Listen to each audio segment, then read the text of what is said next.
Hello, hello, hello. I am Indigo Sage, an awakened soul.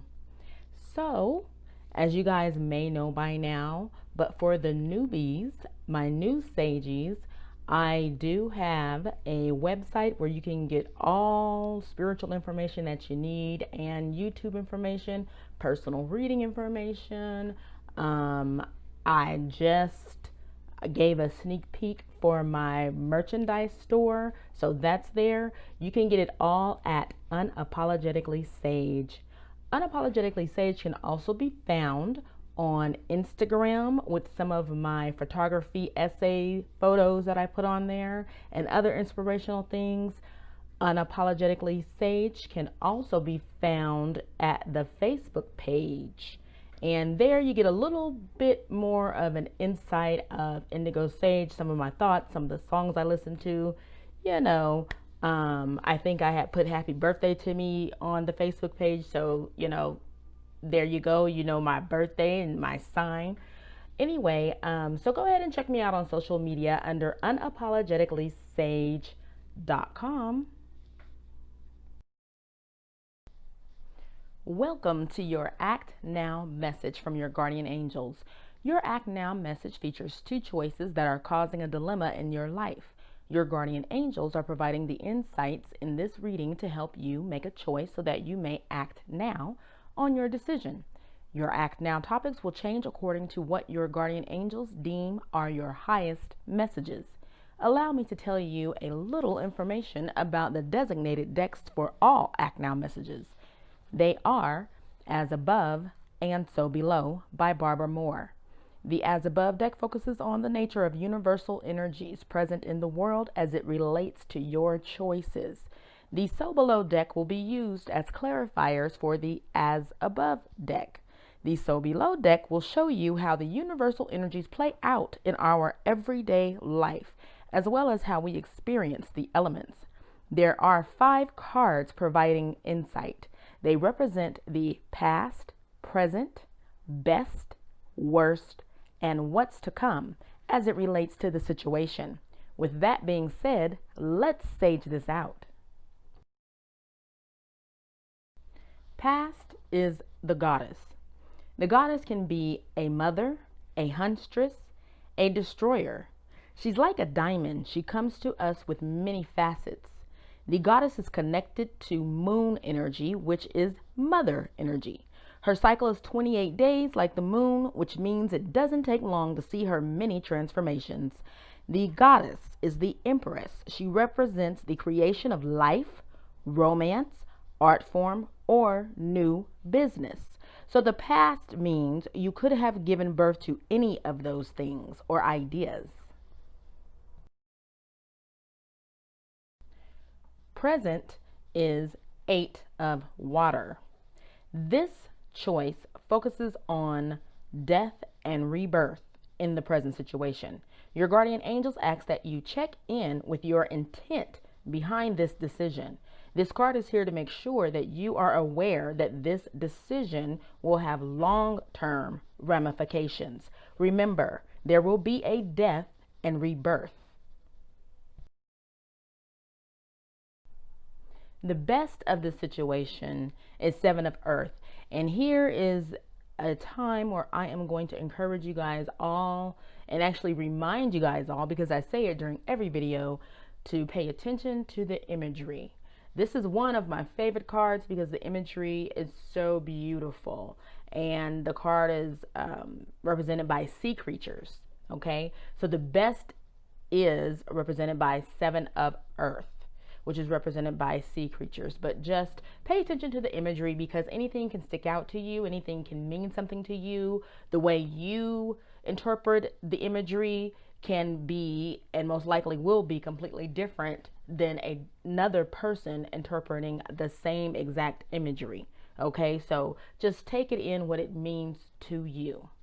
For all I know, you just came from SeaWorld, but overall, take in the imagery of each card as it speaks to you. So the best is 7 of Earth.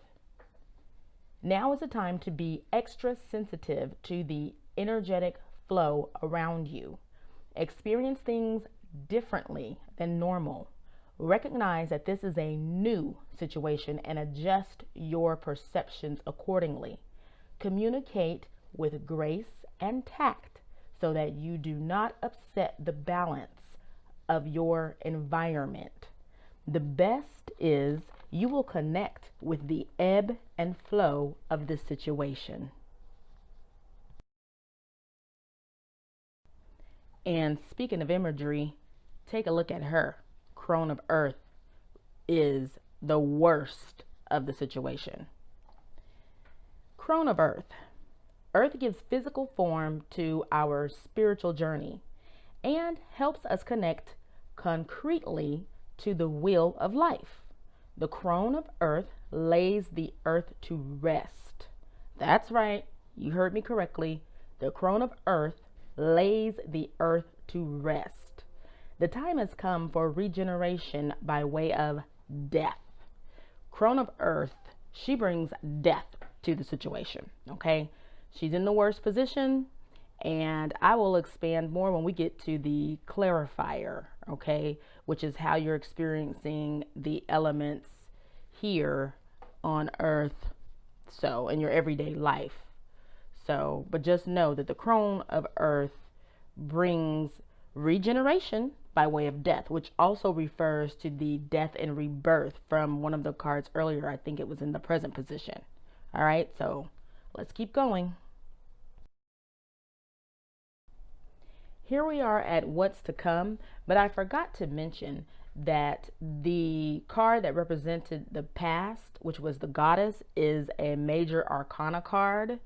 So the start of the reading opened up with a major arcana card, and the fifth card, what's to come, is at the end of it, and it also is a major arcana card. So major things are happening here in this decision, okay? So what's to come is represented by the Wheel of the Year, which also has been known to be referenced to the Circle of Life. This wheel follows the cycle of birth, growth, and death found in nature. And again, as you listen to this message, you can see that death and rebirth is just reverberating throughout this message. This entire message is about death and rebirth, death and birth, birth and death, regeneration. That's what this entire message, you know, like each and every card kind of has that same type of flow and message to it. Okay. This card, it serves to deepen our connection with Earth. This wheel represents different lessons, teachings, power, and healing that we learn to relate to ourselves, others, and our higher power in unique and deeper ways. So here are 4 bullet points that was associated with this card as well. And I wanted to give it to you guys just in case it, you know, it might mean something to someone. Changes in the air, the next logical step, changing fortunes, repeating cycles. Again, those are the things that are related to the Wheel of the Year. Change is in the air. The next logical step, changing fortunes, repeating cycles. Now, here's the tricky thing about this card. It is not clear cut on whether it is whether or not what's to come is great or not so great. This one kind of leaves it in the air for you to use your free will, and that outcome will be it as it may, good or bad. So, and that more so points to this saying that changes in the air, the next logical step, changing fortunes, repeating cycles. Changing fortunes could mean you had a good fortune and it changes to a bad fortune. It could mean you had bad fortune and it changes to good. Repeating cycles. Most of the time when repeating cycles comes up, that's never great. So that's up to you. For clarity, you can get in contact with me and have a personal reading, but let's keep moving and go into the portion where we get to really sage it out and break it down. Here we are with the past clarified being the Empress from the So Below deck. And I just want to point out real quick, there were absolutely no reversals in this reading, and there are 2 major arcana. So this reading is just looking and feeling awesome. Even as I was meditating on it, it felt really deep and spiritual. More deep and spiritual than choice 1, that also, you know, the pair with this act now choice 2, because you know I have act now choice 1, act now choice 2.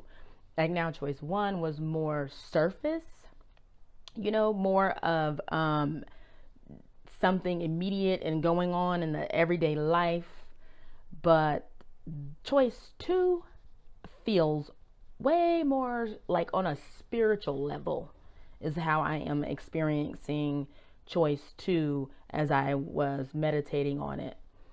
So the past is clarified by the Empress. The Empress expresses herself beautifully in the physical world. She shows love, provides comfort, and blesses all that come within her realm. Okay, beautiful. So this is how you were in the past as it relates to the situation. You were very loving and comforting, you know, very welcoming, very nurturing, motherly energy, which who doesn't love that? Let's move on. The present is clarified by 8 of Chalices. 8 of Chalices says, leaving something behind to start something new, which, if you remember, it refers back to the As Above card, when the As Above card said death and rebirth. Okay, so leaving something behind to start something new. That's in your present position. That's what's going on right now in your everyday life here. So you, seems like to me, you've accepted that you must leave something behind in order to start something new. So that's great. The synopsis of this card is, when we realize we've made a bad decision or a good decision that no longer serves our highest good, then we should let it go and begin anew. Best is clarified by 7 of Pentacles. 7 of Pentacles card comes to you in the situation telling you that the best of it is that you'll be appraising results of efforts and finding them good. You will take a step back and analyze your hard work and effort. You will find that it has paid off handsomely. Hard work and effort towards doing the right thing will pay off.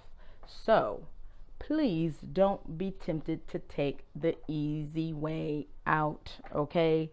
Just stick to it. You're on the right path. You're doing the right thing. I know it's hard, and sometimes we're tempted to take a shortcut. This card is here to tell you absolutely not. Don't do that. You will be handsomely rewarded, okay? No shortcuts. No shortcuts over here, all right? Hard work will be paid off. Worst clarified is King of Pentacles. This being in the worst position was interesting to me. And what Spirit highlighted to me, which are guardian angels messages, it's saying that this card is saying that he shares the delights and wonders of the physical world generously with others. And the point being of why it's in the worst position is that he's oversharing. There is a such thing as oversharing. And I had to personally learn the hard way, but this ain't about me. So, to the collective, the King of Pentacles is in the worst position due to oversharing with others. And it says he delights and, he shares the delights and wonders of the physical world generously with others. It's nothing wrong with being generous. However, you have to have boundaries and you have to be grounded so that you are aware of when either you're crossing a boundary or someone else is crossing a boundary, because people will take your kindness for a weakness. Okay. And I'm sure we've all heard of that before, but that is the worst of the situation of what can happen, because as I was stating earlier, this is such a spiritual message on a spiritual level and it feels so good, but I can't ignore what the worst of the situation could possibly be. The worst of the situation could possibly be you oversharing, whether that is information, whether that, now the card specifically talks about a physical world. So, you know, it could be material things, because again, this is King of Pentacles. So oversharing, you know, something that you worked hard for and let somebody borrow, you know, think twice before you do that. Maybe they're not going to give it back, you know. So just examine. Just be sure to be aware and examine people's intent, others' intent, and what they've shown you. Because as Maya Angelou always says, or Maya Angelou, excuse me, as she always says, when a person shows you who they are, believe them the first time. Okay? So in regards to this oversharing, if you're lending something out, whether it be money or even a vacuum cleaner, just be sure to know who you're lending it to, and also understand that, you know, you don't have to cross your line or your boundary. If you are a type of person who does not loan out movies, which nowadays I know everybody is streaming, but just stick with me, okay? I'm old school. We used to have DVDs and I was one who did not loan them out, because it was 50-50 on whether or not you're going to get them back, and I did not like being on the end of not getting them back. So I had a boundary of, I won't loan out my movies, and it didn't matter who it was. Doesn't matter. That was just my boundary, and that was that. So the worst of it is you not paying attention to your own boundaries, or even worse, you not having any, which would cause you to overshare. Okay? So let's not overshare. All right?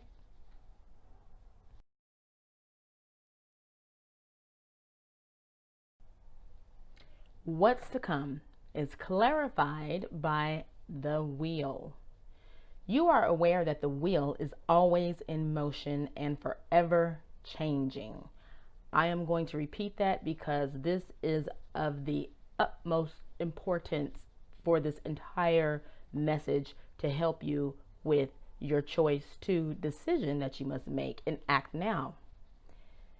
You are aware that the wheel is always in motion and forever changing. Okay?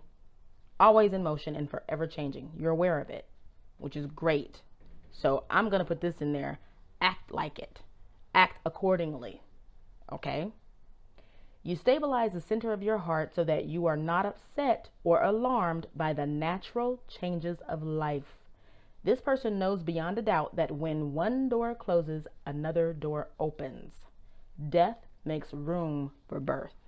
All right? So here we go again with death and birth. Death and birth. Death and birth has been just vibrating throughout this entire message. Okay? So let me go ahead and let you know what your angel number message tile is.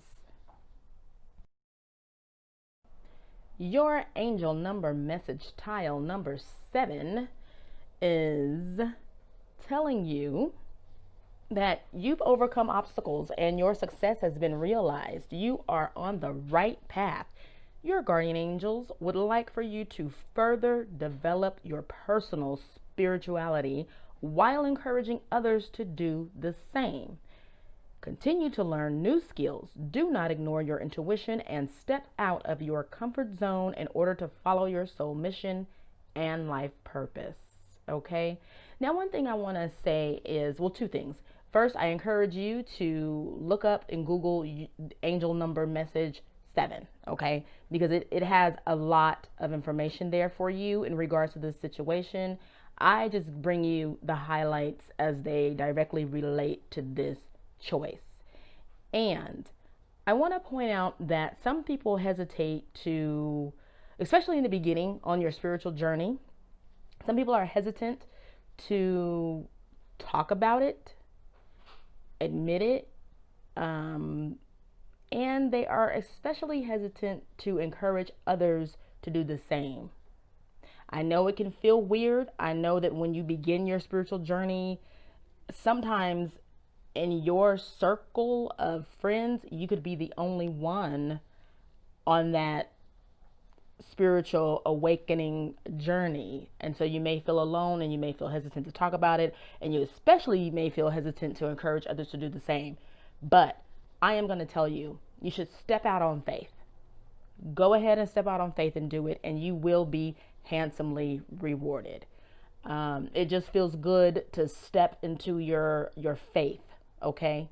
Because God will wake you up. He'll wake you up. And there's no shame in telling everyone that you've been awoken. You're awake. You're woke. You know, however you want to say it. But don't, you know, that would only be if you don't talk about it and if you're not proud of it, that would only be taking steps backwards. You know how they say take one step forward and 2 steps backwards? That would only be taking a step backwards. So I just encourage you guys all to be free with speaking about your spiritual journey. And also, yes, I am going to do a shameless plug right here. You can join the community to speak about being awoken in this day and time at unapologeticallysage.com. Hello, Sages. If this message resonates, click like and subscribe. Then go to unapologeticallysage.com to peek at the merchandise so you'll be ready to place your order when the store officially opens. Thank you very much for your support.